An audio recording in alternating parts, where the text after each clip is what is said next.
Ова е судскиот онлайн портал во земјава. Меѓу другото, таму може да ги прочитате сите објавени пресуди. По случаен избор, пристапивме на 10 пресуди на Управниот суд.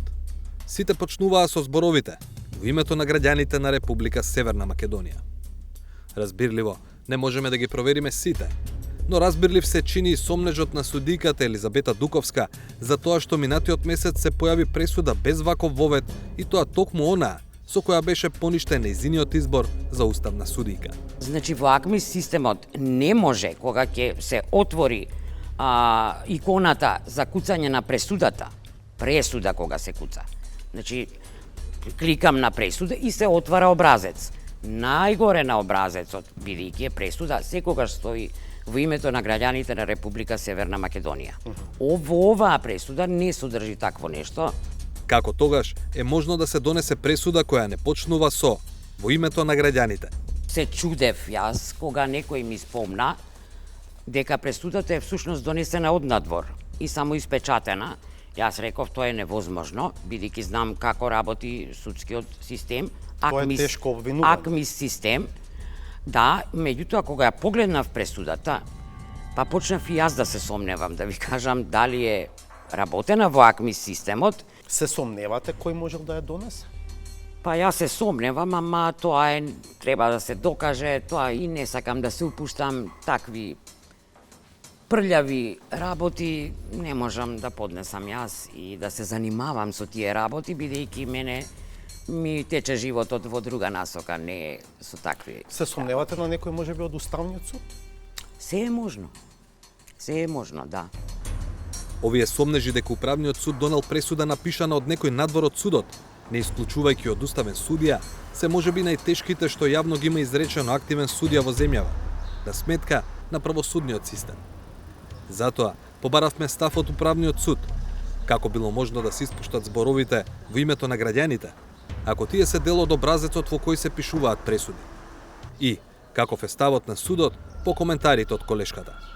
Сите ставови на судот по однос на овие прашања се веќе јавно соопштени и достапни.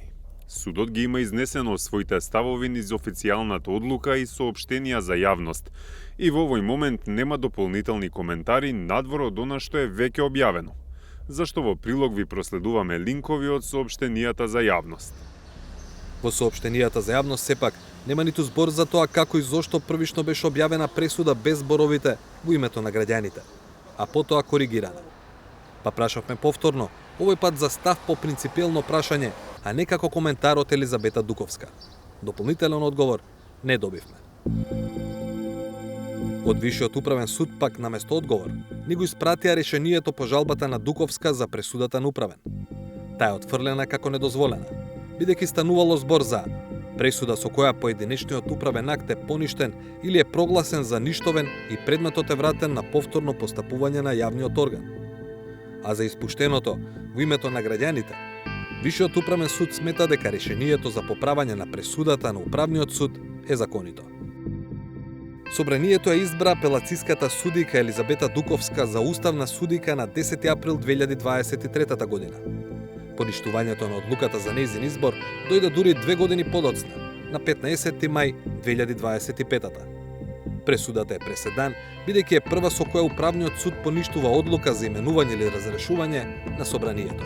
Значи во изреката на пресудата не е содржано, освен тоа што се поништува, кој јавен орган што треба да направи, односно во законот пишува наредба треба да содржи, и во кој рок. Тоа нели се подразбира? Ама ќе ве молам, значи, еве, ако треба вие да платите долг на некого, и сега, јас барам од вас долг, и вика, се усвојува тужбеното барање на судија, на Елизабета Дуковска, не е судија. Како ќе се наплати тој долг од вас, ако не пишува, се задолжува господинот Васко Попетревски да и плати на Елизабета Дуковска 500 денари. Па, по таа линија, Дуковска го нападна постапувањето на председателот на Уставниот суд Дарко Костадиновски, која одјави од работа. Знаете, тоа е како да одјавувате сезонска работничка, која е вработена преку Агенција за привремени вработувања, па заврши потребата од берење на плодови по нивите И сега те одјавувам. Јас така мислам. Се обративме до Уставниот суд. Оттаму образложија дека истиот ден кога ја добиле пресудата на Управниот суд, испратена од председателот на собранието, се одржал работен состанок на кој судиите изградиле став. Конкретно, околу работниот однос на судиите на Уставниот суд, ве информирам дека тој се заснова на одлука на собранието за избор за судија на Уставен суд. Поништувањето на одлуката со која едно лице е избрано за судија на Уставниот суд представува правен основ за престанок на неговиот работен однос. Изборот на Елизабета Дуковска во собранието не беше поништен поради нејзините квалификации. Туку, поради постапката со која таа е утврдена како предлог на Судскиот совет за уставен судија. Предлог што потоа го гласаат претениците. Кога избраа Дуковска за предлог, членовите на Судскиот совет имаа ставено на маса уште 20 кандидати. Прво за гласање беше ставено името на Елизабета Дуковска откако таа го доби потребното мнозинство. Советот ја утврди како предлог. Судот наоѓа дека со негласањето по останатите два предлози оневозможена еднаква примена на правилата на постапката за сите кандидати, со оглед дека само еден кандидат добил можност за реална поддршка преку гласање, а на другите два кандидати им е ускратена можноста да имаат ист третман и еднакви можности при изборот, иако претходно сите три кандидати биле поддржани од членовите на Советот. Настрана разрешувањето на Дуковска, овој дел ја отвора дилемата. Како треба да постапи Судскиот совет во повторената постапка. Судскиот совет, според мене, треба да пристапи повторно кон гласање на истите предложени кандидати и повторно да даде предлог, бидејќи мојот предлог не е поништен. Дали ме разбирате? Поништена е одлуката за избор. Мојот предлог не е поништен, тој стои и вика Судскиот совет да ги да ги отстрани забелешките кои што се дадени во пресудата и да донесе правилна и законита одлука. Тоа е мислењето на Дуковска. Но, што мислат во Судскиот совет? Се обративме до нив уште пред 3 дена со конкретни прашања, меѓу другото. Дали само ќе се повтори постапката со истите кандидати или ќе се спроведе целосно ново? Замоливме за кусо образложение, но не добивме никаков одговор. А темата воопшто не е нова. Напротив, кога Судскиот совет го образложуваше предлогот за Дуковска пред пратениците во 2023-та, членот на Советот Зоран Герасимовски се обида да објасни зошто гласале само за еден кандидат, иако имало тројца. За предложените кандидати се гласаше редоследно според редоследот на нивното предлагање.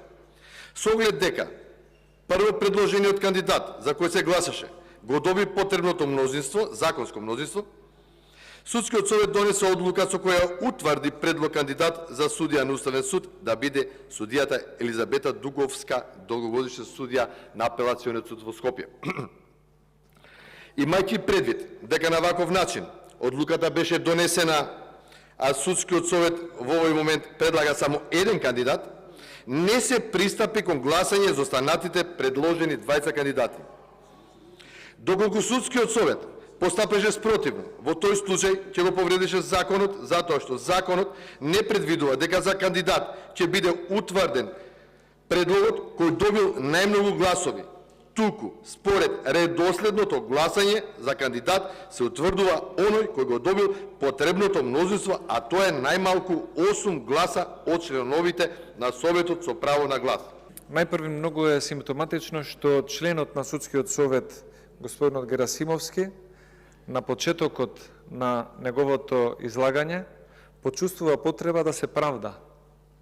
Како бил утврден и избран кандидатот за уставен судија од Републичкиот судски совет. Тоа доволно говори дека и во самиот Републички судски совет се свесни за грешката што ја направиле.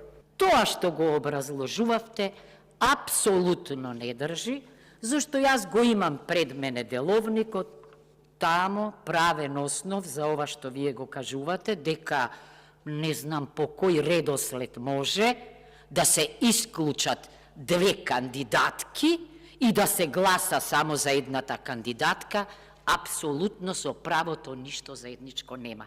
Ако таа кандидатка добила 11-2 и за против, може би друга кандидатка ќе добила 13 за, Може би сите третата кандидатка ќе ги добила за, значи мора да сте им овозможиле на сите еднаквост во постапката.